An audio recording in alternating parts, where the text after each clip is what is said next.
All right, we should be live. Hello, hello. Let us know that you guys can hear us. Does it look dark to you? It's okay. Okay. Just kind of wait till you guys join us. Wait and see. All right, so 3 people. Go ahead and leave something in chat. Let us know that you guys can hear us. All right, you guys need to help out with this show. So you need to come prepared to ask questions. We don't really have an outline, so we're just kind of going with the flow. We live? Usually people leave something in chat by now. Oh, that's why it just came up that it was. Yeah, it wasn't on. Okay, there we go. Hello, Yvonne and Blanca. Well, we're going to try to keep it an hour because I want to get home to Hannah, and the roads are pretty bad here. So, hello, Matt. Hey, Dalen. All right, but like I said, you guys need to interact, leave questions, comments, commentary, whatever. So, we're just going to kind of wing it. What are we going to talk about? Talk about the weather and how cold it is. If you're from Texas, let me know, because I know Texans are going through like the shock of a lifetime right now. We're suffering too up here. It's super cold. I've got this battery-powered hand warmer. It's been keeping me alive for the last couple weeks. Very thankful for it. Yeah, that is nice. All right, so I thought since it was Valentine's Day, I would have him on, my husband on, and we could just talk about relationship stuff, just kind of the different stages that you go through in life when it comes to love and different marriage things. But what, let us know what you guys want to know, what you want to talk about. So leave questions if you want. Hey, Jessica and KJV, Amber. So started off, most people know our story, and you can read about our story on my blog. I wrote like a 4 or 5 part story, a blog post about it. So you can read about our story there.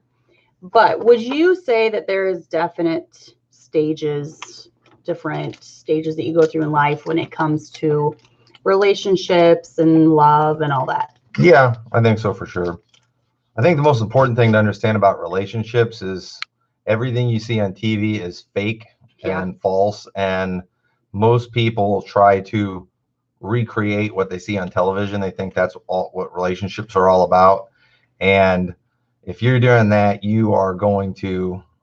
it's just not going to work. And many people, that's why they think everything's a mess and a failure, because it just doesn't look like it does on the Hallmark movie or whatever TV show you're watching. And so it's amazing how many people bought into all the fake stuff there. And so what would you consider fake stuff?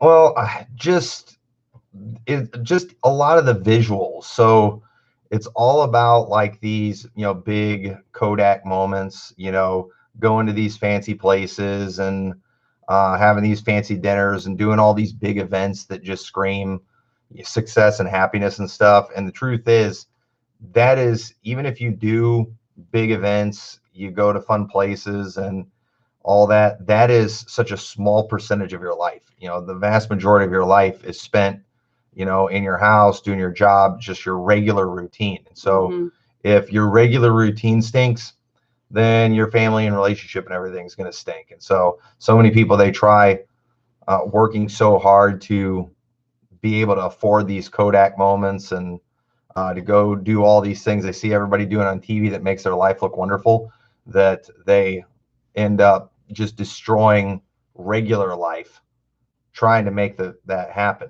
And then when the stuff does happen, it's never like it is in the pictures and on the movies either. I mean, how many, if people were honest, a lot of your great Kodak moments you had was you smiling for 3 seconds after you screamed at everybody to smile. So we look like a happy family. So, I think most people look for happiness and fulfillment in just all the wrong places. And it's all the stuff they've been seeing on television, on the TV commercials. And it's not going to happen. Even that way. Books, a lot of women like the romance novels. And they think it's going to be like that. Right. Yeah. And so the thing I think most people need to figure out is how to be happy in everyday life, how to be happy in your house and doing your normal routine, because that is where a vast majority of your life is going to be. And so until you get that down, you're going to fail on all the other stuff too. Right. So do you prefer, when we first got married, obviously we're in the honeymoon stage and things are great and fine and dandy, getting to know each other. Would you prefer that stage or the 20-year being married stage? No, I mean, I think it's better later. I mean, obviously there's great moments and all that, but life is just not vacation. And so many people too, like I said, they live for the vacations, and vacations are great. I love a vacation as much as anybody, but the thing is too, vacations actually can be pretty stressful, especially if you have a lot of kids, traveling long distances. Vacations are a little stressful. Right. Because vacations are so rare, you try to cram so much in them that you don't really relax. And I mean, how many people we talk to too that have, bit the bullet, went to Disney World and stuff, and then they told us it was a nightmare. Well, that one, remember that friend, a loose friend, I say, that used to come to church here. Yeah, they went and spent all this money, went to Disney World, and it was just a nightmare. Their kids were horrible there. And the thing, if you have rotten kids, they're going to be rotten at Disney World too. Very true. So it's like, don't think if I could just had enough money to get them to this place, all of a sudden we're going to look like the families on their commercials. That took several takes to get that, and you only get one take, and it doesn't always work. So you got to shoot for reality and stop falling for the television stuff. So someone said, how do you find time to spend with one another when you have little babies? Well, you got to get creative. It's hard. You'd have to think ahead. I mean, obviously everybody's schedule's different, but when our kids were little, they just went to bed really early. And so if we were going to get time together, then the kids just had to go to bed early. So you keep that in mind all day, and maybe don't have them take super long naps during the day. Maybe let them get up a little early, because that's gonna be that time. And so it depends on work schedule and all that kind of stuff. But for us, it was just getting those kids to bed early, and that was real important. We would have dates at home sometimes. When the kids were little, we lived close to his family, so I would drop the kids off at grandma's and then do something special when he got home from work. That was one thing that we did. And we were poor, so we couldn't afford to go out to eat a lot then. So I would just make a nice meal, and we would eat it at home, and then maybe watch a movie or something together, and then go pick up the kids later on. I'm glad we don't have to do that anymore. No.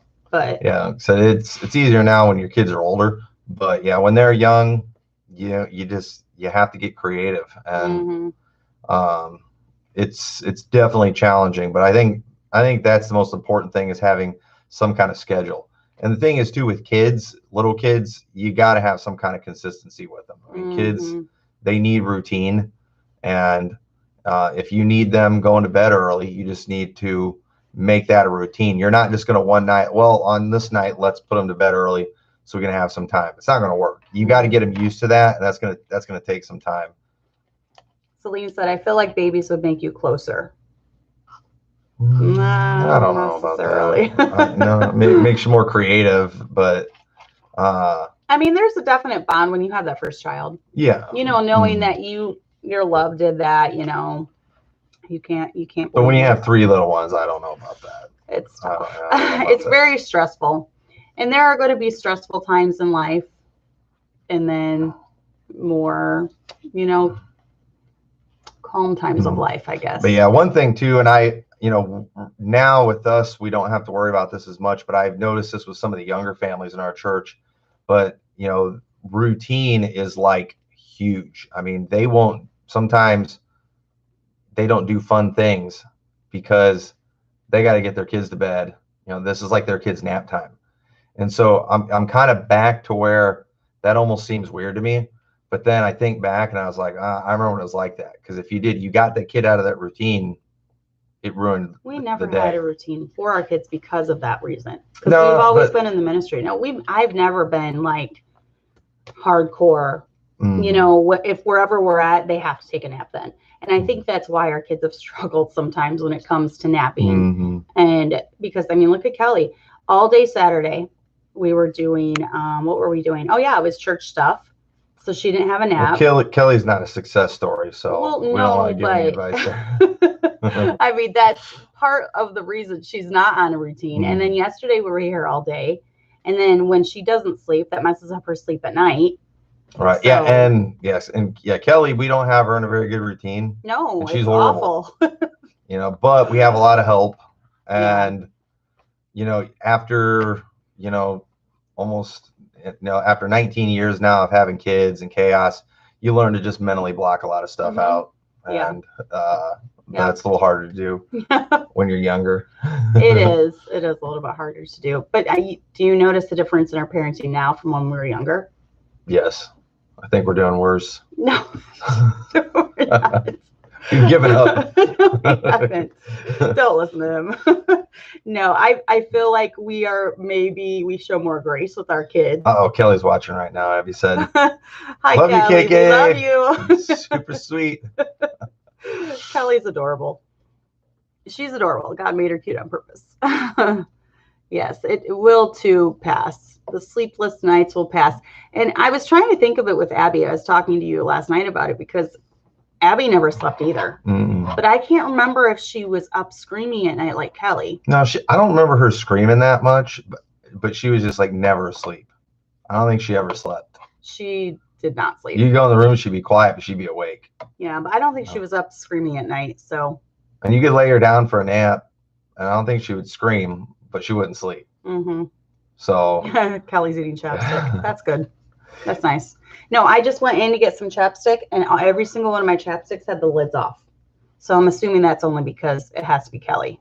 Probably. Yeah, she didn't need all of it though, so we're good. That's organic chapstick anyway. So, but then, yeah. So Nicole says, I feel like I get worse the more we have, or I feel worse the more we have. I don't know. I feel like we maybe overemphasized some things when our kids were little where we didn't need to. Yeah, I mean, we weren't super uptight as parents because, you know, we drug the kids everywhere we went. Being in a church as long as we had been, you know, being in a pastor's home, I had seen many uptight parents and kind of just saw how some people couldn't do anything because of their kids. And I refuse to be that person. You know, if I want to do something or if I need to do something, I'm going to do it. And so we were never real uptight, but I was never one that like scheduled my kids' naps, and we would just drive around and hope they fell asleep. I think with me though, you know? And I'm still this way to this day, my thing is I just want to get to bed at a decent hour. Like late night stuff, I don't like late night stuff. Which is why I'm up with the kids. I don't like being like Sundays and Wednesdays. Those are the latest. That's the latest I'm out. I don't like being out late. Yeah. Whatever, Austin. You guys just got lucky with your first one. But yeah, I just when I'm out late, I just get grumpy, and I think that goes back to when the kids were little because it was just a nightmare getting home late and then putting. It was. I remember a bunch of little kids to bed. Yeah. You know, it wasn't like before when you could just get home and then just plop down in your bed. It's such an ordeal getting kids to bed. And so I try to remember, you know, all those things too, just to, you know, help me be, you know, remember what it was like for younger families and stuff too. Because I remember when it was a challenge just to get in the car and go somewhere when you had to put 3 kids in a car seat. It still is now, even with the 2. I mean, we have help though, loading them up, but we have the 2 in the car seat. Yeah, now we have 2 in the car seat, and it's still kind of a pain in the neck, even though we have help. And so thinking back to when it was 3 in a car seat and no help, you know, those are days I'm glad are behind us. Yep. I admire the parents, Sarah and Austin and Janae, that come every service, even with little babies. Because it is hard. It's hard for them to be up late, and then it's hard to get them home and get them in bed, especially when through the week, like with us, any night that we were home, they were in bed by 7. You know, and then you have Wednesdays when you don't get home until 9:30, you know, 9:30, 10, something like that. So I admire the parents that come to every service. It is tough. It's a sacrifice for sure. But Go ahead and leave questions or comments. I'm trying to keep up. I haven't really seen any questions though. What is one of your, if you could give marriage or, marriage advice to any, let's say someone has a rocky marriage and the woman is genuinely interested in finding what she can tell do her to better. Snap out of it. Oh, better. Yeah, let me finish. Okay. What advice would you give to the woman to make her marriage better? Tell her to snap out of it now. Sometimes women can't snap out of it. That's too general. I mean, okay, what if she complains that her husband's not a spiritual leader? Let's do some general situations of things whenever a woman says my husband is not a spiritual leader, that's code for my husband is not like another man that I think he should be more like. That is a good point. Yeah. And so women, don't ever tell me your husband's not a good spiritual leader. That just means he's just not like somebody else you want him to be, and you just disagree. And I get it. Some guys are bad spiritual leaders, but some women are just very difficult to lead too. And so I think a lot of times when that gets brought up, that's a way of saying, I don't like what my husband is doing. I don't like his decisions and how he's running the home, but I can't say that because I'll look bad. Mm-hmm. So I'm going to make it a spiritual thing. And I get it. It can be a real problem with a man that's just not a spiritual leader. But in my experience, 9 times out of 10, when that gets brought up, the real problem is she just doesn't like her husband's leadership. What if he really is leadership? What if he really doesn't want to be a leader? What if he tells her, this is not every a big deal man, to me, blah, every blah, blah. man wants to lead. Mm-hmm. It's just, he might not want to get on board with her plan. What if it comes to church and he just doesn't want anything to do with church? Some men, unfortunately, they're not interested in church. That's why, hopefully before you get married, you figure out if they're interested in that or not. True. If you're not saved though? I'm thinking of every situation that's been emailed to me, that women ask. What if you're not saved and you get married and then the wife gets saved? Maybe the husband even gets saved, but he's slower at growing. Mm-hmm. And he's not to even church attendance isn't important. He wants, homeschooling is not important. Standards aren't important, but they are important to the wife. Should she go ahead and just do them? Yeah, if he's not ready as the leader, then they are not ready. Okay. So she shouldn't go ahead and just do them. No, she needs to, follow his leadership. And then, like I said, it's just a matter of him being slow. Well, if he's doing some things right and you follow him and it works out for good and it's, your marriage is being blessed and he's becoming happier because of it, then he's going to be more likely to want to do more stuff. It's like, hey, since we started going to this church, we're starting to do some of the stuff this preacher's saying to do. This is working and making all of us happier. Let's do more of it. But because he's struggling to keep up, that, she's just getting crazier and more unhappier, he's going to associate that unhappiness and discontentment with what she's getting from the church. And then he's just going to want to get away from it. Mm-hmm. So it's true. And I've seen that happen. Yeah. So, when women get that way, they're out of line.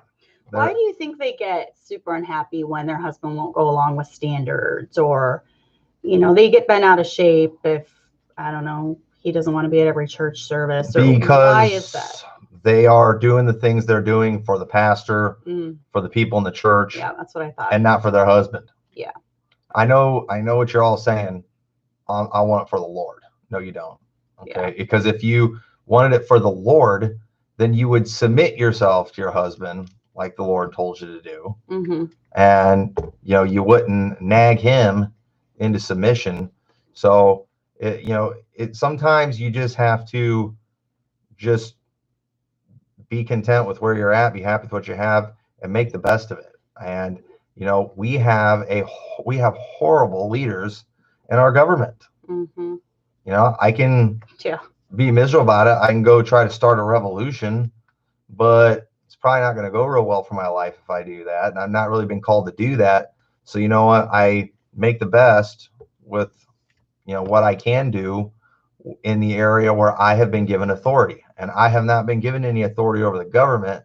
So I'm not going to make my life miserable because they're not doing what they're supposed to do. And so, you know, if your husband's not doing everything he's supposed to do, don't make your life miserable waiting for him to, trying to force him to get it right when that's not what you've been called to do. Just focus on your area and, you know, let the Lord bless you there. And then maybe he'll change his heart, just like we hope the Lord changes our government. Yeah. Especially our governor. Tommy asked, who's our favorite kid and why is it him?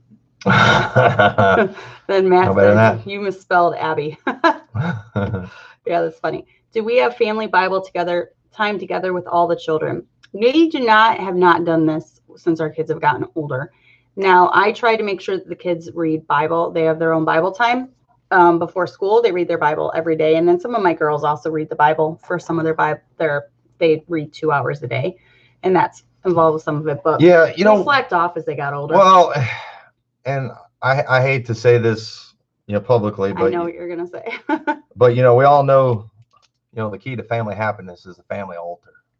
You know, what happened is we got away from the family altar and all. Listen, all that stuff's wonderful, but, and I'm not trying to make excuses, but when your life is ministry and you're in church all the time, yeah, that's what I was thinking. And you know, I mean, they're around the Bible all the time. They are, and so we don't we really listen to preaching a lot. Yeah, too. we don't. Yeah, I know. Their life is surrounded with it, and so you know, when we're together in the evening, you know, sometimes it's nice to just chill and kind of do what we want to do. And you know, life doesn't have to be, you know, like in the military, like Austin said, or you know, like you know, like a youth camp meeting, all that kind of stuff. You know, if you go too crazy with that stuff, you can burn your family out with all that. And so obviously there's nothing wrong with doing that, but at the same time, I would hope if you have some kind of routine like that, I hope your kids enjoy it. And if they're not enjoying it, then you're doing something wrong. I think you can go overboard just with the, you know, you don't want to just be constant. Just, you know, I've heard of some families like all day long, 24/7, they have just like sermons piped through the whole house. Yeah, and if you have it every night too, if you know what, just whenever you talk to that family that has it every night and stuff, no, they don't. They're lying. Okay. I went when I was a kid. I remember going to my family's houses, one of my friends' houses, and spending the night. I remember they did family devotions that night, and I remember the boys were kind of sitting there, just kind of like, "What are we doing?" And I remember later that night, my friend was just like, "We've never done this before," but they acted like it was a nightly thing because his pastor's to like kid impress the pastor's kid. And the thing is, you know, we did it, you know, occasionally, off and on. You know, as I was a kid, we didn't do it every night. So, you know, our lives were crazy. A lot of stuff went on. We were in church all the time. We were always going to revival meetings and camp meetings and stuff. And so, you know, acting like you have to do all this stuff with your family every night, it's, you know, it's just an extra burden a lot of times you're putting on people. Now, I will say back when we did do it more, it was when all our kids were younger. And I think a lot of that too was because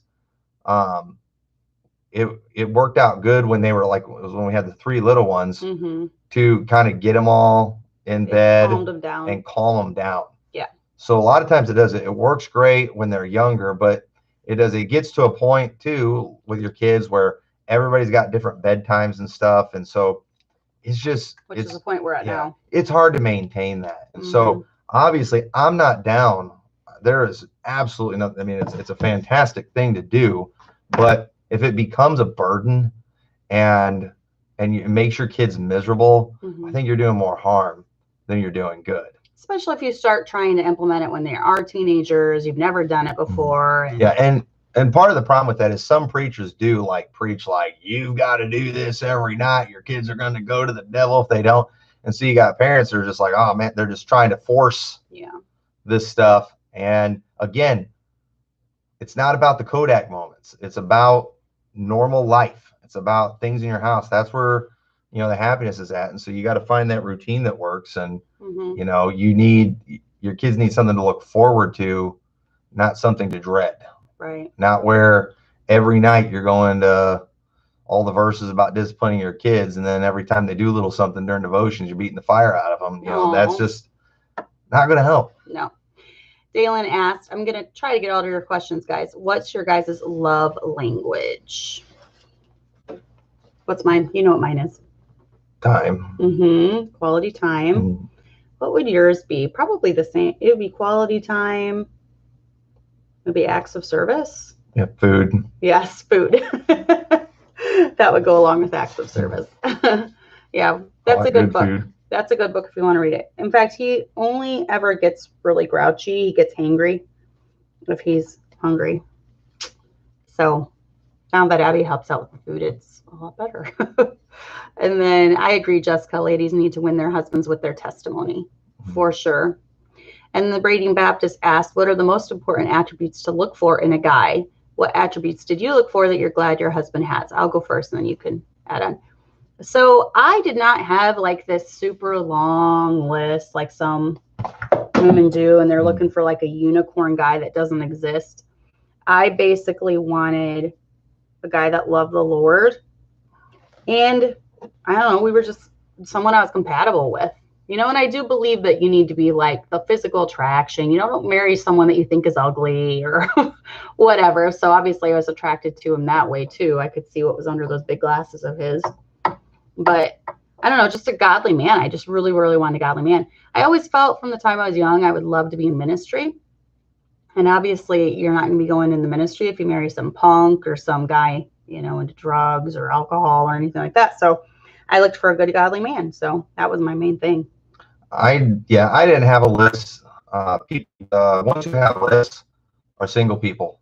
Yep. And they have those for a long time. And it seems like they grow. Yeah. You have to, when you have a list, what you immediately do is you start narrowing down your field of prospects greatly. Mm-hmm. And that doesn't help. And at the end of the day, it's all about, you know, just getting to know an individual. And the thing is, you know, you're going to change something, you know, you're going to adapt. So it's really adaptability, I guess, but you're not going to know if the person's really adaptable so much before, because, you know, marriage is going to change your life. And so, and I feel like, I don't know with you, I don't know if you feel this way, but I felt like the longer we're married, the more that we just kind of meld together with our interests. And because I mean, we were like both musical when we got together, but we're still kind of opposite. And, you know, and we kind of started after we got married, we kind of started having some of the same, like now we both love water, you know, and you love to be on the water. We love to go to places that have water. And that's just kind of something that developed. Right. Yeah. So, I mean, obviously, you know, the important things, you know, they need to be saved. You know, I did want a pure guy. Yeah. I have to say that. You know, that was a big baggage is a big thing. I saw somebody had a question about if you've done something before you were saved, or more specifically, like if it was something you did before you were married. You know, you got to make sure you know what you're getting yourself into. And I don't think it's wrong to marry somebody with baggage, but, you know, you've got to ask yourself, am I prepared to deal with this baggage? Because if they've got it, you're gonna have to live with that for the rest of their life. And so a lot of, you know, dumb stuff, or I guess I should say a lot of problems that are in a lot of relationships. It's like these people should have seen it coming. And you know, if they have kids from a previous relationship, just understand whoever you're marrying is not going to be able to move wherever they want to move to, because there's custody issues.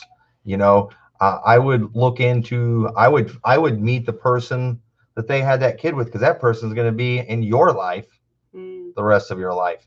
So, and I don't think you're wrong if you're somebody who's kept yourself pure and you don't have baggage and you want to marry somebody like that. That was my one big requirement. I didn't. Christian, godly, and I was like, I'm keeping myself pure. I want to marry a pure guy. So you're not in sin if you marry somebody with baggage. People kind of act like, ask about that. No, you can marry somebody like that, but you have to make sure you're ready for, or you know what you're in for, because it could be a problem.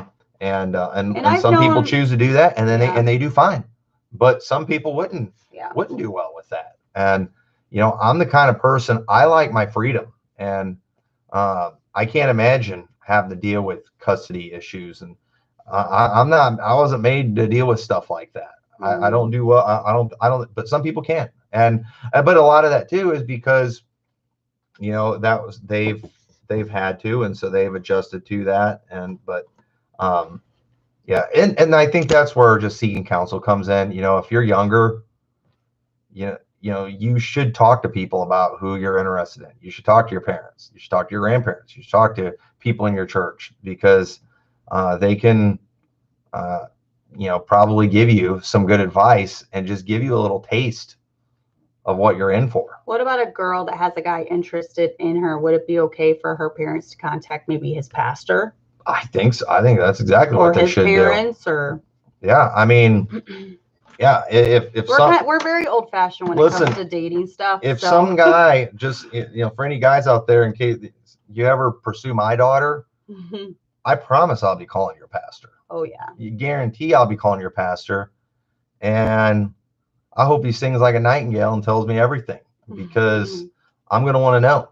And I think, if I've had people call me asking about people that are interested in there, I think that's commendable. I think that's wise. And it's, you say that's weird. Well, people do background checks and stuff all the time. Are you going to go to the internet or the police? What if they don't have a criminal record? So, you go to people that knew them in their life.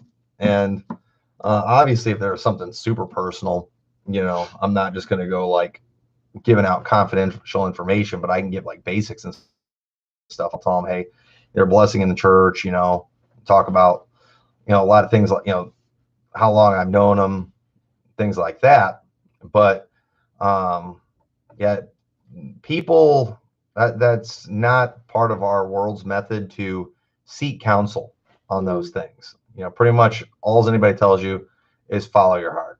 And that's just so stupid. Well, especially for girls, I feel like they need to be protected more, because we are more emotional, when it comes to stuff.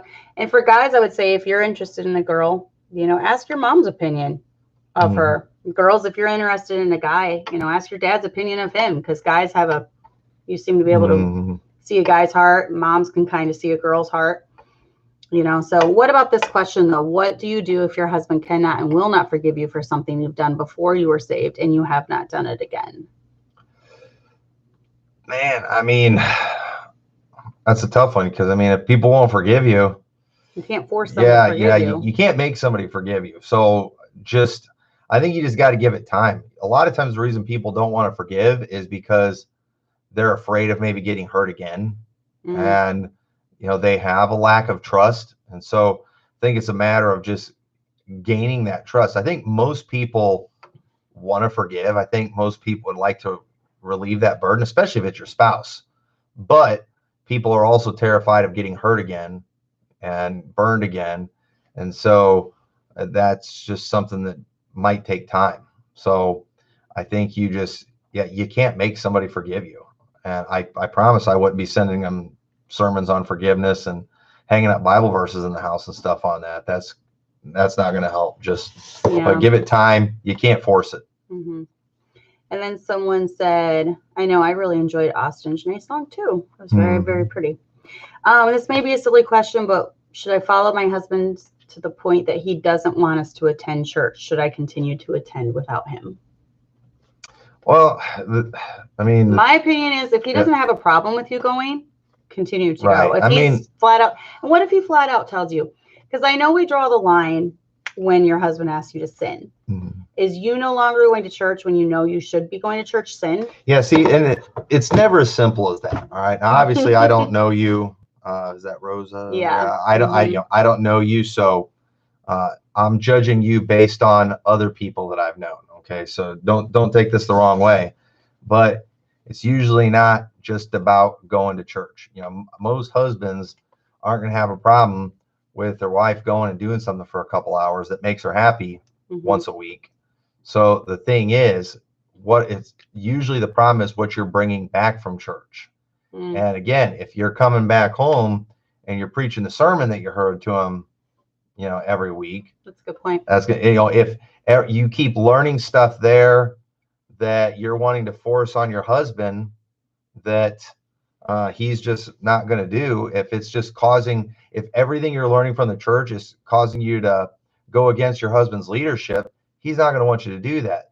So I don't think there's, there are men out there that just don't want their wives to go to church, but it's because of all the stress and pressure you put them under from all the junk that you brought home from church. You know, and so, you know, the thing is, if you want to let them do that, you know, it needs to make you a more pleasant person and an easier person to live with. And if it's just making you preachy, nobody likes a woman preacher. So, you know, so I hope that's not what's going on there. But chances are, you know, actually, I do hope that's what's going on there, because if it is, if you stop doing that, and then I think eventually won't have a problem with you going to church. But too many women just come home and start preaching to their husbands. And, you know, I just heard a great message on relationships. Why aren't you more like the pastor? Why do you always go to your Southern accent? That wasn't my Southern. I was trying to do a naggy woman accent, but I don't think that worked. I haven't worked on that accent very much. That was interesting. Let me see. No, those are some good points. See, so I like having you on because I wouldn't have thought of that, because I don't have a guy's brain, right? Obviously. Yeah, and I don't know any. I mean, all these questions I'm answering, you know, these are kind of coming from women and kind of at the women. So, you know, this is more lady shows. So I'm being rough on the ladies. I get the guys part on there, but I'm trying to help you out, since it's probably you listening and not the husband. There are some guys in the chat, so we need to say something directed towards the guys. They don't need anything. Oh, whatever. Whatever. We need to straighten Aaron Turner out about the whole romance on Valentine's Day. Guys in our church don't need any help. They're all good. We need to help their wives. Oh. Some of their wives are watching. So, okay. Well, as long as they're there too, they'll stick up for me as long as I'm on their side. Okay. Oh, see, Brother Matthew. Brother Matthew. So does he not need any help either? No, he's cool too. So he's all covered.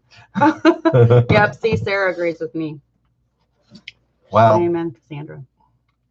He did get me flowers, but he okay, this was how he gave them to me. I came into it. It was Sunday. Okay, I came into. Oh, here, let me tell. I'll tell because I'll tell better. Okay, I left them under my desk, and I kind of forgot about them, and so because I had them hidden behind the trash can here. So it was like in between. It was almost evening service. I was like, I better set those out. I'm going to forget to give them to her, and I'm going to get in trouble for not doing it on Valentine's Day. So I set them on top of the desk, and I think she saw them later. So I did not present her the flowers, you know, on after riding in on a horse and carriage, and with a nice note and poem. I walked into butterflies the office flying around. Pointed at them. Yeah, and so I gave them to me. Yeah, so it wasn't a Kodak moment. It didn't look like on the commercials. No, it was not. So it was not a social media post where they didn't. Yeah, so it didn't count. Even though I got her a cool ring 2 days before and took her out to dinner the night before. I didn't say it didn't count. I thought it was just funny how you presented them to me. And I was letting the ladies know at church, because you guys were talking yesterday morning about how there's no romance. Aaron was giving advice like, don't do anything. Well, he's got the best marriage in the church. So I'm listening to him. Whatever. They beat us in the newlywed game. Barely, because they cheated. And I'm sticking to that story. All right. Daylin asked, what are some things you guys have learned over time that have brought you closer together?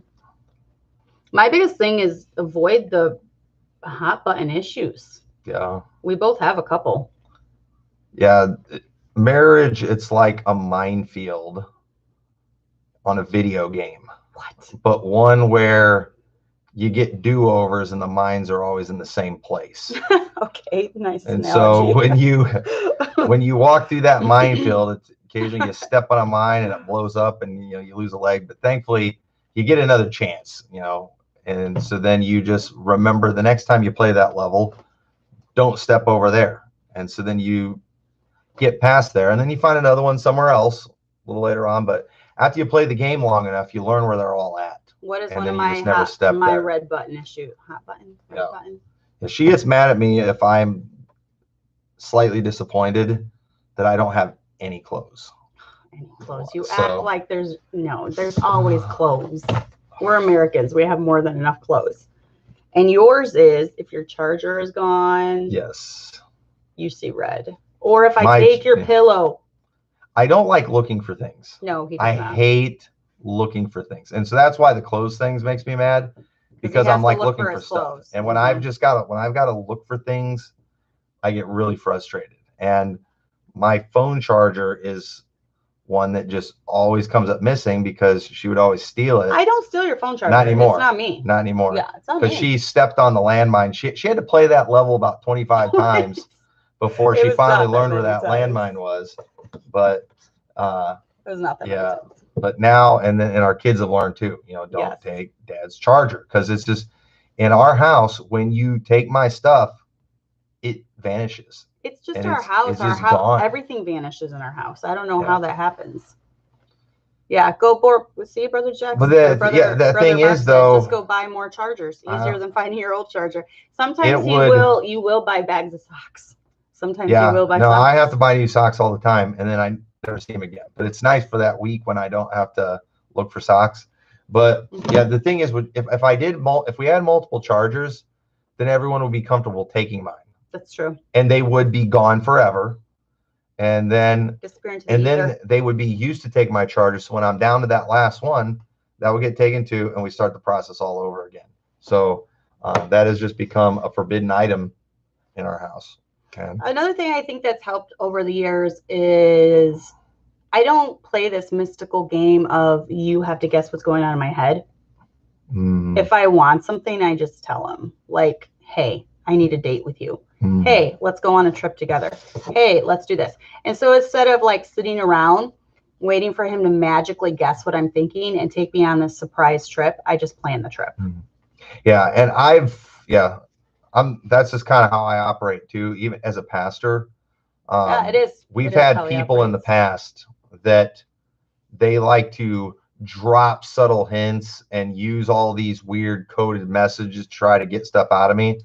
And he doesn't play that game. I developed that skill when I was at our last church. I taught in the Christian school, and people were constantly they never wanted to just come out and tell me what their problem was. And I just got tired of trying to figure out and trying to guess. So my philosophy was, until you spell it out, I'm not going to try to figure it out. And so I don't waste my time trying to figure out what's eating people. So if something's eating somebody and bothering them, they just better tell me, because, I'm not good at deciphering code, and frankly, I don't want to try. And so you just got to tell me. So that's the same thing with her. Silent treatment. I'll just play dumb. I don't do the silent treatment. You have. When we were first married, I learned though. And her silent treatment's bad, because the longer the silence, the more it builds, the louder the explosion. It's true. So. No, I think we kind of pattern things after what we've seen, what we've learned, our life, whatever, blah, blah, blah. We found out where the landmines were. Yeah. Well, I don't know, I remember times when my parents would fight, and that kind of went on, and I kind of picked that up. And so when we were first married, I did for a little while, but we've been married almost 20 years. It's probably been 16, 17 years since I've done that. Maybe even less. I don't do the silent treatment. God, I don't keep track. That's one difference between men and women too. Whatever. I don't keep score. I don't do the silent treatment. I just tell them what I want. And Sarah's right. That makes marriage easy, just communicating wants and needs, for sure. Jessica said, my husband hates when I beat around the bush. I'm getting better with that. Yeah, I think most men don't like it. Yeah, what I used to have to do to her all the time, if we wanted to go out to eat, it would just drive me crazy, because where we want to go out to eat, that was usually code for I want to go somewhere nice or something, but she would never want to say what it was. And so I finally got to the point where all the time, it's like, as soon as we'd leave, I would just say, I'm driving to McDonald's. If you do not decide before we get to McDonald's, that's where we're going to be. Or if we drive past where we needed to turn to get to whatever that restaurant was while we're on the way to McDonald's, it's too late. And so you're going to have to say, and I would just force her to say something, because it was always this game of. We don't have that problem anymore either. No. See, this stuff just that's kind of because goes you away. got threatened with McDonald's. I think you had to eat the McDonald's a couple times too. Oh, I might have. Because I don't care where we go to eat. I'm not picky. I'll eat whatever. Except for cheese. Every place except for Olive Garden has something that I'll eat. So yes, that's the one place I draw the line one time, and he complained the entire time. They ruined shrimp. I didn't even know that was possible. Goodness. I did not know it was possible to ruin shrimp. Olive Garden did. I will never forgive them, and I see no point to ever go. I just don't like Italian food. No, he does not. He does not. I hate McDonald's too. Sometimes their nuggets are okay, but I don't like it. And then someone asked, where was that? If our husbands rather us to wear pants instead of skirts, do we wear pants? You can answer this one because I'm not touching that one. Yeah, I mean, yeah. Well, he's the boss. I mean, I think that's, if you're in his mind dressing like a pilgrim and, you know, doing all this weird stuff as a result of going to that church, he's probably, you know, that's gonna be just one more thing to turn him away from it. And, you know, I don't think most husbands care that much what their wives wear. Yeah. And you can wear cute skirts. You can dress cute if it's like a style thing. If a husband is saying that much, listen, proof that husbands don't say much about what their wives wear is women wear yoga pants in public. And look at 95% of the things women are wearing in public today. I'm telling you, their husbands, you know, did not pick out that outfit. It's not flat or anything like that. So the thing is, you know, are you embarrassing your husband with higher dressing? And so the thing is, you know, a lot of women who dress like Christians, you know, they dress or that wear skirts and stuff, and, you know, they look like one of these mean hair in a bun Pentecostal type women. And have we ever met a nice Pentecostal? No, they're mean. They're horrible. I've seen them out here in Rock Falls before. They're scary. Nobody wants to go out in public like that. So the thing is, there's a lot of women who they dress modestly. They've got the modest down, you know, skirts, check, below the knees, check. They got all that down, but they look horrible. And so you can wear skirts that fit. Yeah, if you are, something's wrong if your husband's saying something about how you're dressing in public. And because I'm telling you, I wouldn't have thought that most guys don't think that much about it unless they're really getting embarrassed. And even when they should be getting embarrassed, they're still not doing anything about it. So I'm telling you right now, you know, I think maybe you ought to find out if it's, I think it's more than just a skirt versus pants thing. Don't wear a jean jumper with tennis shoes. Yeah. If you're dressing up like a Pentecostal, everyone knows my opinion or like on Amish, that. And I don't want to go out in public with that either. And so that might just be his way of saying dress a little more stylish, and you can do that in a skirt. You can wear a skirt and look like you're from the decade you're living in. It's possible to do that. Yeah. Oh, let me see. Yvonne said, my husband doesn't like me in denim skirts, so I usually try to wear a nice dress or dress skirt because I know it makes him happy. So he likes her looking a little. Yeah, you can dress nice and not stick out like a sore thumb. Not stick out like the Amish. Yeah. And so, and that's what a lot of these women, they do. And so, yeah, that's probably what his real problem is. And I'm not a style guy. You know, no, I can't. I can't give anybody tips for how you can dress like a Christian and not embarrass your husband. You know, but we all do it. Yeah, I know when people are doing it right, and I know when they're doing it wrong. I can't tell you. I can't give you the technicalities on what they did right and what they did wrong, but you know, so I guess that's the best answer there. McDonald's is a high-class restaurant. You think it is sometimes. The prices are getting high class. They are. Ashley asked, what do you do when you communicate something bothers you and it keeps reoccurring without nagging? I know what he's going to say. Move on. Yeah. I mean, I knew he was going to say you know, that. most women nag because they didn't get what they wanted the first, second, third, fourth, fifth, sixth time. Yeah. And they're not giving up, you know? So it's like, you know, you have to just move on. That's all there is to it. You know, take the hint and, yeah. We got Ron in here trying to earn brownie points. What do you do when your wife is so amazing that there are literally not enough words in the English language to appropriately give her all the compliments she deserves? I guess be thankful and make sure you don't ruin it. Yeah. Don't ruin the good thing. Right, exactly. How low or high does the Bible say to wear a dress or skirt? Well, I think you need to keep your thighs covered, Mm-hmm. you know, and again, it's not about length. I mean, obviously, you know, you want to keep it modest. It's not about riding the line, but you know, it is, again, you don't want to go so long that it looks stupid, and it's about being stylish. I don't know that how that works exactly. I do know, let me say this. The one thing I have noticed that's trending right now, and I guess in style, that I personally kind of find repulsive is this, and this is just my opinion, okay? If I may give my opinion, I'm not preaching right now. I'm giving opinion. This mini skirt, the deal that's okay because you're wearing leggings, does not work, especially when the skirt is longer in the back than it is in the front. Yeah, I think that is a bad style. I see that around a lot. So what's a mini skirt to you like? Oh, I mean, just above the knees, you know, but they've like got real short. Yeah, they're doing the it's like short, it's like above the knees in the front, but then it's like down, you know, halfway down the calf in the back. That's a certain, I like that style. I think it's hideous. I like the style that goes underneath your knee.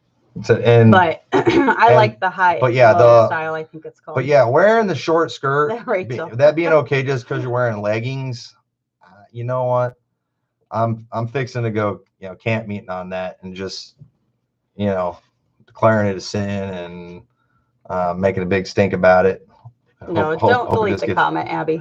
She needs to screenshot that comment, and then when they're arguing, she can whip it out. What does it say? See, Rachel said she's embarrassed. Oh, and say, see, this is what you think of me. Remember, yeah, I exactly. Do no wrong. Hold it against them.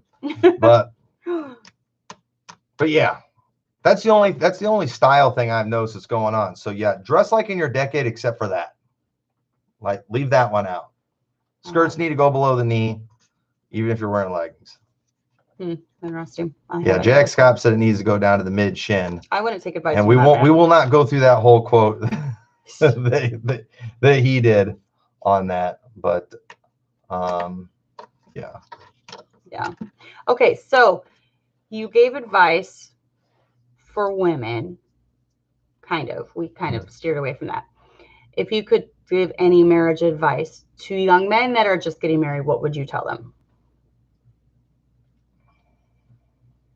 Don't even act like you're stumped and there's nothing to say.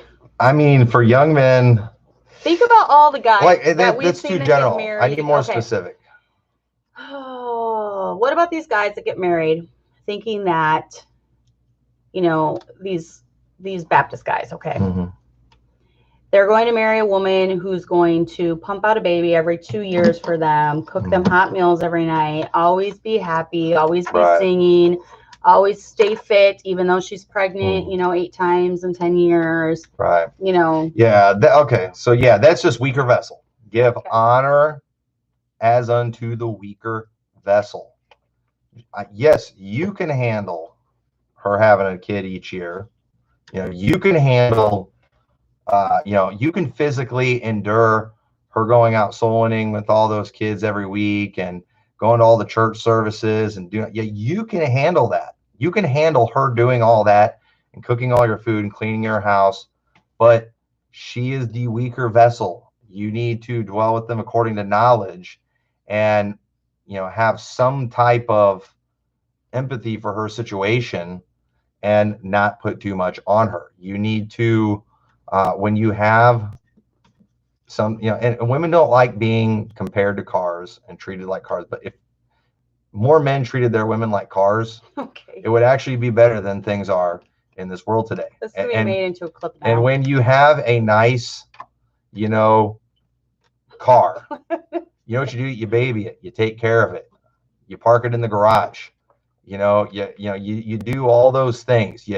You get the best gas for it, the premium gas. You do all these things to take care of your baby you're not going to let a scratch get on her. Nobody's going to touch her. You're going to go park her at the end of the parking lot somewhere, so nobody's going to open the door and bump it, because that is your baby. Well, you know what? That's the way you ought to treat your wife. You ought to keep her protected and keep things from bumping her and hurting her, and give her the best of things to make her, things easy, because that car, you want it to last as long as possible. And you should want your wife to last for the rest of your life.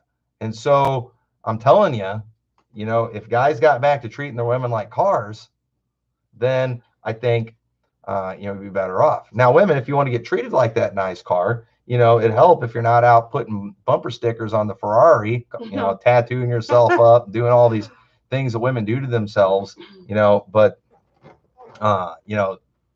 it's, so I know that sounds terrible and it sounds really chauvinistic, but our world today treats women like trash. I think most women, guys treat their cars better than women, according like what you just described. Most women treat their vehicles like Jason does his truck. Where and the thing here, and here's the reason Jason treats his truck the way he does. One, he didn't have to do much to get it, because it was a cheap, crummy truck. Yep, it had been through many owners. Yep, that's true. It had been used multiple times. Interesting. I bought it used. Tommy bought it from me. He bought it from Tommy. And so it had been passed down a lot. The thing had a lot of miles on it, and it had a lot of stuff falling apart and not working right. And so it doesn't get the greatest of treatment. Now he's planning on divorcing that vehicle pretty soon and, trading it in for a newer model. And I'm guessing that one will probably take care of a little better, because he'll be paying for it. And but yeah, so these things all sound terrible, but it's better than what our world is putting out promoting. And so, well, and women aren't helping it, because they willingly will get with a guy that they know, doesn't care about them. He won't even marry them. Right. He won't put a ring on their finger, commit to them. He just strings them along and basically gets husband privileges without putting the work or effort into it. Yeah, I'm telling you, there's a mentality with guys out there today that I just find extremely repulsive. And the expectation, and a lot of it is because we have a society where feminism is out of control. And I get that feminism is horrible, and women are basically demanding to be men, which is repulsive too. But it's like, as a result of that, we decided we're going to swing the pendulum back the other way, and go back to treating them like slaves and property and stuff. And that was wrong too. A lot of that is what created this rebellion from the women and the feminist movement. If men were taking care of their women, then women wouldn't have felt the need to go into feminism and all that stuff. But a lot of women felt the need to go into the workforce and to go into all these things because they weren't being taken care of at home. And then they've got to provide for their families, provide for the kids, and then they're not able to get paid the same thing that a man's getting paid. Well, the thing is, I don't know why a woman would want to get a lot of the jobs that they're getting. Some of the jobs that I've worked, and they had women there at that job, they all hated that job. And I know my wife, she would hate that job too. But, thanks to feminism, they were told they're great and successful if they do this, but you know what? They were miserable. And a lot of them that were out there were there because they just had deadbeat husbands that wouldn't provide, wouldn't take care of them. I worked with one couple as a husband and wife on the job. They were the two of the crummiest workers that we had in the building, and she was twice as good as he was. That's pretty pathetic. And he got fired or quit even before she did. It was, it was a very physical job. And I'm telling you, women, they should not be put through that. They should not be physically, mentally, emotionally run through the ringer. And a lot of guys, they have this attitude, I'm the man, they got to submit, and then they just treat them like garbage. Mm. And you know, a lot of these guys too, with these expectations they have, they're scaring a lot of women off because they're just, it's like first date, you know, they're like, make sure, you know, how many kids you want to have, you know, we better be getting the, you know, beating the Duggars so we can get a TV show or something. And then, you know, and I expect you to do this, I expect you to do that. And let me tell you something, if that girl's got a dad in her life and he's hearing this stuff, he's gonna run you off so fast, it's not even funny. I mean, this is ignorance at its finest. When guys start acting like this and talking like that, that is not reality. And yeah, you might con some poor, sorry, female into marrying you, but man, if she does what you are expecting her to do, that poor lady is going to be miserable. I feel sorry for her.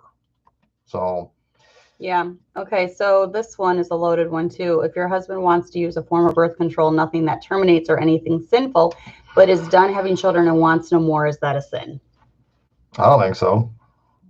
You know, I think it needs to be a decision, both of you. And if your husband's completely against you having more kids, I think that's wrong of you to push it and to continue having kids. Yeah, and again, too, on the guy side, why does he not want to have any more kids? Sometimes the woman's not taking care of the ones that she has. You know, maybe, you know, they can't afford it in his mind or whatever. I don't know. The thing is, if it is something, I think most men want to make their wives happy. Mm-hmm. And a lot of times, if he felt like having another kid is going to make you happier, you know, in a lot of cases he probably would. But if you're you know, nutcase when you're pregnant, and you know, if you're having all these issues, and you know, it just might be a problem for him, you know. And not, you know, unfortunately, you know, a lot of people just have a more worldly mindset of only have 2 kids and all that kind of stuff. But that's once again, that's kind of something you need to decide before marriage. Right. Yeah. Yeah. But even after marriage, though, he might change his mind if after you have that first one, you know, it made you go so crazy. You know, they had you know, send a counselor out to the bridge to talk you out of jumping, you know, or something like that. You know, that's going to make him not want to have another kid. Some women have a lot harder time with postpartum stuff. Right. Yeah. The hormones crash. I mean, I've had a harder time with each one the older I get. Right. So yeah, it makes some go crazy. And so if you go crazy, that's gonna change, you know, he's gonna change his mind about that. Too many times people think, all right, you know, this is the sin, having kids is good, but yeah, there's a lot of things you have to, there's a lot of things you have to factor in. And it's just, you know, it's not a one size fits all. And I personally don't think there's anything morally wrong with using something that's not aborting. Mm-hmm. Obviously, I draw the line at that. You know, if you're like aborting an established egg, you know, an embryo, then that's one thing. Mm-hmm. But I do think guys too, you know, when it comes to, you know, young guys, advice for them too, when it comes to having kids, again, that is, you definitely better listen to your wife's input on that. She is the one that's going to carry that baby for 9 months. She's the one that's going to give birth to that baby. And you better take those things into consideration and not just have this, you know, unrealistic expectation that, you know, frankly too, you know, can be very unhealthy. Now, some women are just built for having kids, and they do great. Years, yeah. You know, some women, it's different for every woman. Some women can just have those kids one after another, no problem. They're not having all the emotional issues and stuff. Other women, that's not how it is. So, I've literally seen women go crazy. Oh yeah, because they think it's a sin to try to prevent it, even using natural family planning. It's a sin. And so they just continually have all these kids, and they're not getting rest. They haven't slept in 5 years, and it really messes with their brain. So yeah, I think what too many people are doing, too many couples, is they base everything they do in their life off of somebody else's life, right? And what somebody else is telling them, and maybe even a preacher and how he preaches. When, you know, and when preachers, whenever we preach and we're given principles from the Bible too, you know, we're there are exceptions out there, and we don't always have time to cover every exception in a situation. And at the end of the day, here's what the Bible says. It's your job now to take it, process that information, and figure out what to do with it. And for you, you might need to do some things a little different. If your doctor's telling you, if you have another baby, you are going to die. I mean, there's some pretty serious problems that women have. You definitely want to take some of those things into consideration, and you aren't going to be able to do, like that other person that's not having those problems. It's you got to make decisions for yourself. You got to learn to think for yourself and for your marriage and your relationship, your situation, and you can't just go off what other people are doing. And that goes back to kind of where we started. Everybody's just trying to recreate that Hallmark movie, that TV commercial, that TV show situation, or someone else's life. Yeah, or someone else's life, or what they're seeing on someone's social media. And you can't do that, and if you are going to copy off somebody's life, okay, and I don't recommend copying off anyone's life, but I would copy off the one who has actually lived that life. Don't listen to the punk that, is just getting started. Talk to somebody who's actually raised kids and ask them, where were you? What were your thoughts when you started? And, what changed, over those years? Because a lot of stuff does change. And those are more of the people you should be listening to. And, I mean, even me as a pastor, okay, I get it. I haven't finished raising kids. I mean, I'm getting close to finishing with a couple, but so I'm not, it doesn't mean only somebody that's raised kids. I can still preach Bible principles. I can still show you what the Bible says, but you can't, I don't expect people to just let me make all the decisions for their life. Okay? Yeah. We don't have a cult here. Yeah. I'm not the head of your home. Yeah. I'm the pastor. I'm going to show you what the Bible says. And you gotta look at your situation and figure out where you're at and what you guys need to do for you, and go from there. And at the end of the day, if he's not on board, then I've seen some. I've actually seen some husbands. Their wives were dead set. I'm gonna, it's God's will. He's gonna take care of you. He's gonna change your mind. I'm gonna keep having kids. Whatever. Blah blah blah. And the husband just becomes so overwhelmed after 5, 6, 7, he walks away. So then you're raising those kids by yourself. Right. Because here's another thing you do. Because it's not right, but people are real narrow-minded in their thinking. And so and this is something that kind of frustrates me as a pastor sometimes too, is so their family's dysfunctional. Their marriage isn't going well. And they want to get their life back on track. Let's go listen to some family messages. And then the one they listen to is, one against birth control. And so they think, hey, we're doing that. If we quit preventing kids, our life will be better.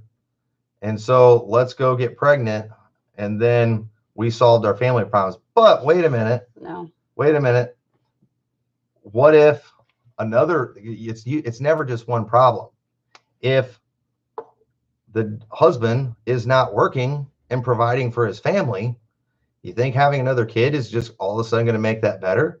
If your relationship is just horrible, if you don't know how to live with each other, if you don't know how to raise the kids that you have, if you're failing there, what makes you think obeying that one sermon? You need to go back and listen to some of these other sermons. You got to take care of a bunch of these other things first. And it's like everybody wants the magic pill. And so a lot of times people, they pick one thing. They become like these single issue people, and they'll find just this one area, and they become the ultimate hardcore people on that. And all it does is it magnifies all the other areas in their life where they're lacking. And so, just because all of a sudden you start having more kids doesn't mean your life's going to get back on track. You've got 20 other areas where everything's a mess. And so when you get those things fixed, then that's not going to cause more trouble for you. And so So can I flip the question? What happens if the husband wants more, but the wife doesn't? Does she need to submit to him in that area? I think when it comes to having kids, a lot of that is on the wife. Now, again, if the wife is like, well, I don't want to have any more kids because I'm trying to maintain this figure. Yeah. I want to go into modeling, or I want to go get a career. Yeah. If it's for bad things that you're not wanting to have kids, then that's pretty bad. But if it's because she's losing her mind, if it's because her body's falling apart, do you think that's another area that the husband just needs to love his wife? Yeah. So the husband has to be understanding, right, in that situation. And I like to go and run for several miles, and I might want to go run 4 or 5 miles. I would like it if my wife went with me, but she's not gonna be able to keep up with me. No. But I'm the husband. You should submit. Oh, that's gonna be difficult. We're going out on the canal as soon as it gets nice, and we're running a 10K. Do you remember me? You have to do it. Do you remember me Submit. trying to bike ride and I couldn't even? Yeah, she couldn't even keep up with me on the bike. There was problems with that bike. That was part of the problem there. But yeah, one time she went with me and rode a bike, couldn't even keep up on the bike. Okay. Now, you all would say you're an idiot, you're a punk, if I'm like forcing my wife to keep up with me running out on a trail. But then you, as a husband, you're a punk when you're like forcing your wife to keep up with your desire for how many kids you want to have and expecting to do all these things when it's just, it might not be physically possible for her to do that. But this other person and his wife was able to do it, but that's his wife. Every woman's different. Yeah, every woman's different. So I can handle more than you can. Maybe you can handle more than I can. We all have our limits. So one of the reasons Baptists get accused of being a cult is because there are a lot of people who end up in churches that want a cult, and they want to go to a church where they don't have to judge anything. They don't have to think anything. Pastor just tells them everything to do. And then they just blindly follow.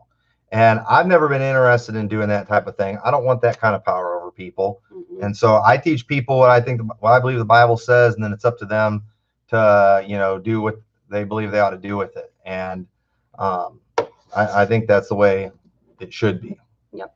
And I like the advice in the chat too. They were just talking about, one thing you can do is if you desire children, just pray about it. Maybe the Lord will soften his heart. Maybe in a couple years, he'll be like, let's have another kid. He'll put it on his heart. God can definitely change his mind and change his heart. And then one more question before we wrap it up. I think it was a guy that was watching. He asked, what is some advice for men that are looking for a wife? I can't find the question now, but something along those lines. What's the best piece of advice to give to someone who's looking for a wife? First off, that's a tough one. There's so much that you could unload with that. Yeah. So just try to make be a good catch. Yeah. It's amazing how many guys are looking for a wife and they don't even have a good job. You know what? You need to go look for a good job first. Yep. Go accomplish something financially. It's amazing how many guys too. And here's the thing. If you're single, why have you just let your body completely just fall apart? This is one of his pet peeves. Okay. Listen, if you are a single guy, unless you have some kind of weird medical condition, you are nuts if you think that you, in your horrible condition, you look like you haven't bathed in a long time, and you smell like you haven't. You have no hygiene. You do not keep up. Your hair looks horrible. You look like you stink. All right. Women are sensitive to smells. Yes, we are. And you have to take care of yourself. Try to do something about that so a woman is not repulsed by you. But then the other thing too, you need to score. I encourage guys to win their dad over first. Yep. Before the girl. If you see a girl that you like, win the dad over, because most girls too, if they have a close relationship with their dad, which is a good thing, they want to please their dad, make their dad happy, and they trust him. And so and that dad loves his daughter more than anybody, including you. And so the thing is, his big thing is, I want somebody that's going to make my daughter happy. And so one of the things they look at is, one, is this guy going to be able to provide for my daughter? Mm-hmm. Okay. And then the other thing, is he a perv? Mm. Okay. And listen, guys aren't stupid. If you're a perv, dads are going to figure it out. Mm-hmm. If you are watching porn, mm-hmm. dad's going to, I'm telling you, we have a sixth sense with this stuff. And if you're messed up in the head like that, no dad wants his daughter marrying into that. Guys, you have got to keep your brain and your body pure. If you don't, you are going to naturally creep certain men out. Mm-hmm. And I've known guys like that, man. You can just tell by looking at it, it's like creep. Yep. And I'm telling you, it shows. If you're into that stuff, just every time you go and you look at that filth online, just understand you're losing your chance of getting a decent girl. It's a good way to put it. You're going to stay single longer. So don't do it. You're going to stay single longer, and you need to get some discipline. You need to take care of yourself, and you need to, you need to take care of yourself and be something. A dad is not going to be creeped out by. What do you say? Yeah, Pastor Robinson would agree, because he's big time into fitness and stuff. Yeah, it I mean, shouldn't be hard for you. He's like 40 and he works out every day just so that he won't look repulsive. Yeah, I don't want to look repulsive, and I'm already married. And he has good hygiene too. So yeah, I don't want to stink. It's just, so I got a problem with that. I just, and you have some of these guys, they can't figure out why they can't get a wife and stuff. They're, and they're in their 20s. And you know what I just want to tell you sometime? Let's go outside and have a race. And we're going to go run 3 miles. And then after I'm, done waiting for you to catch up to me, I'm going to tell you, this is your problem right here. You need to do something about this, because it's all downhill. Yeah. When it comes to looks, I used to have more hair than this. Now, I can't control that. I think you're more handsome now than when we first got married. So, but that's because I do the things I can control. Yeah. And you race me. Yeah. Like, you're interested in my daughter? All right, let's go. Yeah. Let's go for a race. Race. Exactly. It's like, that's a good way to put it. You're gonna be able to protect my daughter. Let's go fight. I mean, really? Go fight, really? Yeah. Maybe you're not fat, but you're some queer little skinny jean dude that. Oh boy, you had to put that in there. That's. I could break your arm. The wind blow you away. It's just. I'm telling you, man. Guys, these days, this generation of men is just pathetic. Yeah. And it's not. It scares me. We have 6 girls. I know. They're weak. Me. They're lazy, and they're pervs. Yeah. And it scares me. Yeah. I'm telling you, listen, if your mind is pure of all that junk, guys, I don't care. Do not go down that route. It's going to mess up. And I'm telling you too, when I see this just out of shape, no hygiene guy in his mid-20s, even stuff like, and who just can't seem, you can't get a wife or anything like that, but yet has these like super high standards and expectations. You know what I see? Yeah. A guy addicted to porn. That's true. That's a good point. What? Yeah. Where did you come up with that standard? Yeah, because of what you're watching. That's where you came. That's where you came up with that. That's what you think how you think things are supposed to be in your head right now, and and it shows it takes character these days when all that filth is so readily available. It takes character not to participate in that, and your lack of character. It shows in your hygiene, it shows in your body and all that. And I'm telling you, you're just revealing yourself. You have got to get control of yourself.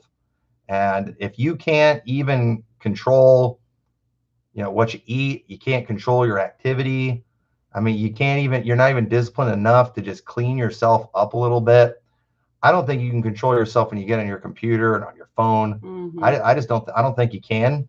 And then when you just go and you talk about your high expectations you have for women, I just think you're a creeper that's watching a bunch of junk. And I'm telling you, when I get the creepy vibe, man, that's one of the biggest things for my daughters. Yep. No pervs. Yep. No creepers. That is one of the most important things. And and you give yourself away. You give yourself away by just how you are with yourself, and so just keep that down. And dads listening to this, watch for those things. Watch for that stuff. Okay, now for women, what is some advice for women who want a good guy?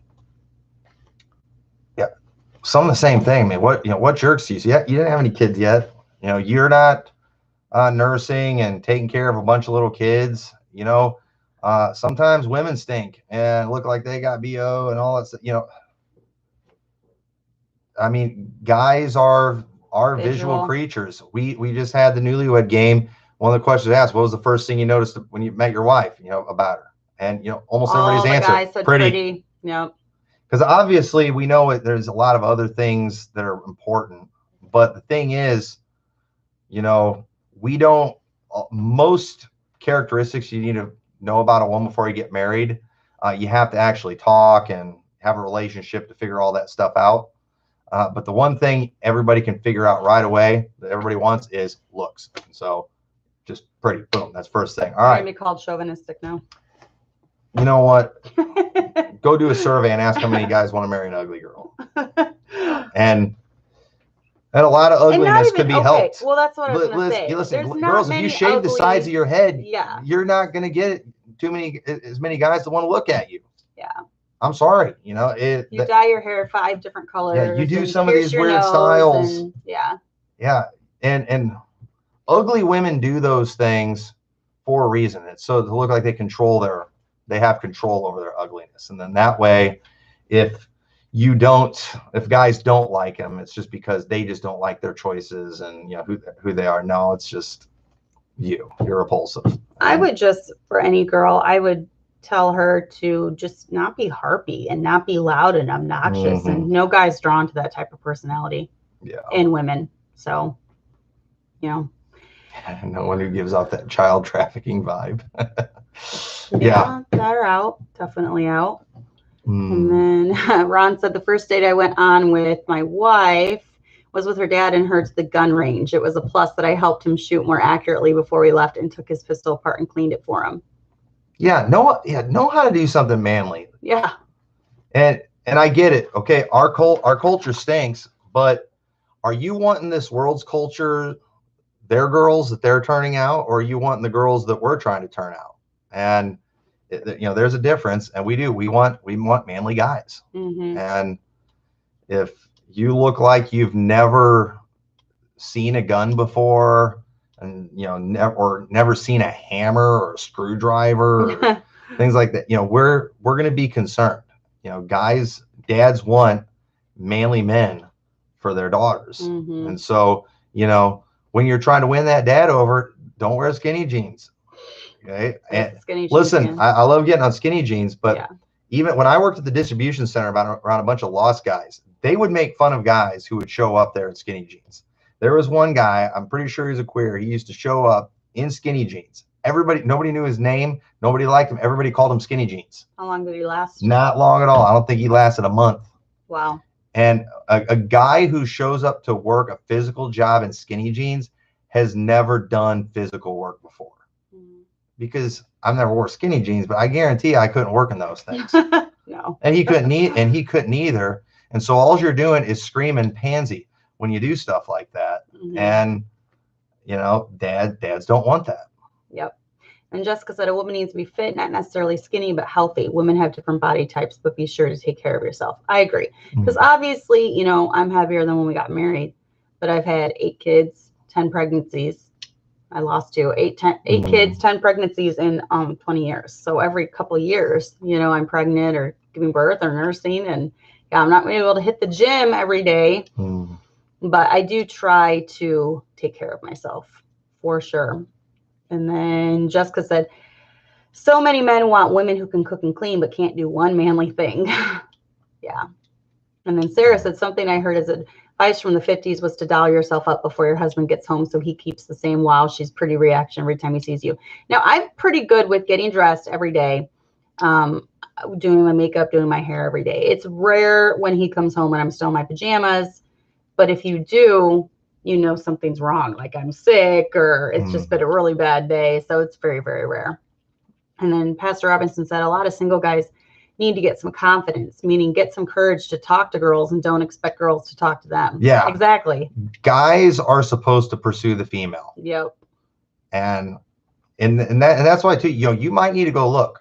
Okay. Single girls probably aren't just going to like randomly show up at your church, by themselves, or, I mean, it could happen, but and if they do, yeah, you gotta pursue them. And I teach my boys, run from the aggressive girls. They go chasing after you. That's not the way it's supposed to work. Okay. You go out in nature, you go out hunting. All right. It's the buck chasing the doe. That's the way it's supposed to work. And yeah, you can't just expect them to just see you sitting over there in the corner in the church and just come running to you, especially when you look like you haven't bathed in 2 weeks too. You need to be looking presentable, decent, and you need to go talk to her or her dad, depending on the situation. Yep. Telling you, win the dad over. Great analogy. Yep. All right. Well, I think that's about all we got. We went a little bit longer than I always do. Yeah. You're long-winded. That's okay. That's one of the reasons we fell in love with each other. We both like to talk a lot. So there's not many quiet moments around our home. No. Definitely. All right, guys. So like this video, share it, all that good stuff. I always enjoy having you on. You present like a different viewpoint than I obviously would think about. Mm-hmm. That's one thing I've always liked about. We're able to talk over stuff. If I have a Bible question, I'm able to ask him and he's able to explain it to me. It's been rare that you haven't been able to explain something. And remember, disclaimer, all you ladies that I answered your questions, I didn't know who you were. Yes. I don't know your situation, so I wasn't judging you. Your question reminded me of other situations with other people, so nobody take anything personal. Right? Or the other flip side, listen to your husband if he has a different opinion than him. Mm-hmm. Right, Don't be saying, Pastor McMurtry said this, Mm-hmm. Right, yeah, exactly. I'm just talking, giving my experience. And at the end of the day, I'm telling people, just learn to think for yourself. And learn to judge your situation. When I was given those answers, I was giving you from my perspective, what I've seen. You have to figure out how to judge things yourself. Too many people are just kind of following orders based on someone else's scenario, and then they keep getting themselves in trouble when they do that. And so most people, you have your own unique situation, and so you've got to learn to figure these things out and follow Bible principles to help figure those things out. But you can't just, Pastor Tommy said this is what we're doing. Yeah.